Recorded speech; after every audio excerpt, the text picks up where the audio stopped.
امریکہ اور اسرائیل کے ساتھ جاری ایران کی جنگ فی الحال تھمتی ہوئی نہیں دکھ رہی ہے۔ حالات اب بھی تناؤ پورن ہیں، لیکن تہران کے لوگوں نے اب اس کڑوی سچائی کے ساتھ جینا سیکھنا شروع کر دیا ہے۔ شہر کی سڑکوں پر ایک الگ ہی ماحول نظر آتا ہے۔ ڈر اور غیر یقینی حالات کے بیچ بھی لوگوں میں دیش بھکتی کی بھاونا صاف دکھائی دیتی ہے۔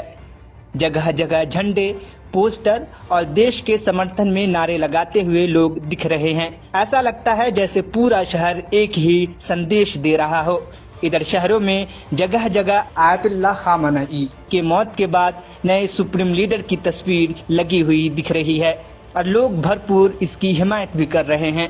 اس مشکل وقت میں بھی ان کا حوصلہ نہیں ٹوٹتا دکھائی دے رہا ہے۔